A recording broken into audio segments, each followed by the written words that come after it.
સુરતમાં યુદ્ધની સ્થિતિ વચ્ચે એલપીજી સિલિન્ડર માટે લાગી છે લાઈન। પાંડેસરા વિસ્તારમાં ગેસ એજન્સીની બહાર મોટી લાઈન લાગી। 5 કિલોનો એલપીજી સિલિન્ડર મેળવવા માટે લોકોએ કતારો લગાવી।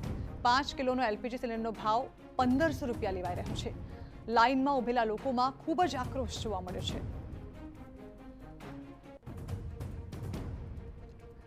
તો આપ જે દ્રશ્યમાં જોઈ રહ્યા છો તે કતારો લાગી છે એલપીજી સિલિન્ડર લેવા માટે અને આ એલપીજી સિલિન્ડર જે છે તેનો વેટ છે 5 કિલો અને આ 5 કિલોના એલપીજી સિલિન્ડર જે વેચવામાં આવી રહ્યા છે તેમાં પણ જાણે કે લૂંટ મચાવવામાં આવી છે। 5 કિલો એલપીજી સિલિન્ડરનો ભાવ રાખવામાં આવ્યો છે 1500 રૂપિયા।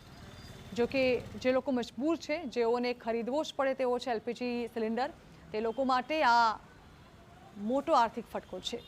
5 કિલોનો એલપીજી સિલિન્ડર મેળવવા માટે લોકો ન માત્ર કતારોમાં ઊભા રહ્યા છે, પરંતુ 2 થી 4 ગણો ભાવ ચૂકવવા માટે પણ તૈયાર થઈ ગયા છે। આ અંગે વધુ માહિતી સંવાદદાતા બળદેવ સુથાર આપી રહ્યા છે। બળદેવ, આ દ્રશ્યોમાં જેમાં આ 5 કિલોના એલપીજી સિલિન્ડર લેવા માટે લોકો લાઈનોમાં ઊભા છે, બીજી તરફ તેનો ભાવ પણ ખૂબ જ તોતિંગ રાખવામાં આવે છે। 1500 રૂપિયા સિલિન્ડર વેચવામાં આવી રહ્યો છે। જાણવા માંગીશું કે આ જે ઘટના On May 9th, be part of history. Chinmaya Geeta Samarpanam, a global Guinness World Record official attempt. Together, join online and let's chant Gita chapter 15, just 20 verses, simply read from the screen. Don't wait, register today.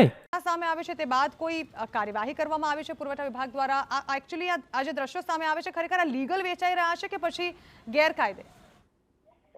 જે રીતે સુરતની વાત કરીએ, જે રીતે યુદ્ધની પરિસ્થિતિ ચાલી રહી છે અને તે વચ્ચે જે રીતે ગેસની અછત જે વર્તાઈ રહી છે તેની સૌથી વધુ અસર છે તે સુરત અને સુરતના ઇન્ડસ્ટ્રી વિસ્તારની અંદર રહેતા લોકો ઉપર જોવા મળી રહી છે। કારણ કે જે રીતે સુરતની અંદર મોટા પ્રમાણમાં ઇન્ડસ્ટ્રી આવેલી છે, ઇન્ડસ્ટ્રીની અંદર જે કામદારો છે તે નાના બોટલ એટલે કે 5 કિલોની જે બોટલો હોય છે તે વાપરતા હોય છે અને જ્યારે જાહેરાત થતાની સાથે જ જે રીતે સુરત શહેરના પાંડેસરા વિસ્તારમાં ગેસ એજન્સી દ્વારા મોટી લાઈન છે તે લાગવામાં આવી છે। 5 કિલોના ગેસ અને જે બોટલો છે તે સહારો લઈ રહ્યા છે, લોકો ભરવા માટે જઈ રહ્યા છે ત્યારે બ્લેકની અંદર જે 1500 રૂપિયા આપવા માટે પણ લોકો મજબૂર બની રહ્યા છે। કારણ કે જે રીતે ઘરમાં રસોઈ બનાવવા માટે જે ગેસની જરૂરિયાત હોય છે અને આ જે દ્રશ્યો છે તમને જે જોવા મળી રહ્યા છે તે સુરતના પાંડેસરા વિસ્તારના જે જોવા મળી રહ્યા છે।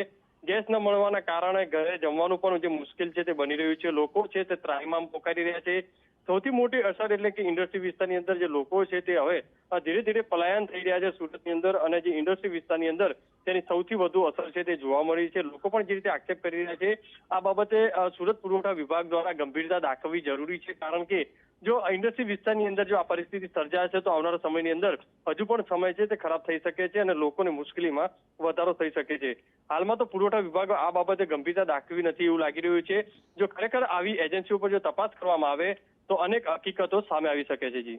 જી બિલકુલ, આભાર બળદેવ। તો જો આ વાત મીડિયા સુધી પહોંચતી હોય તો તંત્ર સુધી કેમ નથી પહોંચતી સવાલ છે।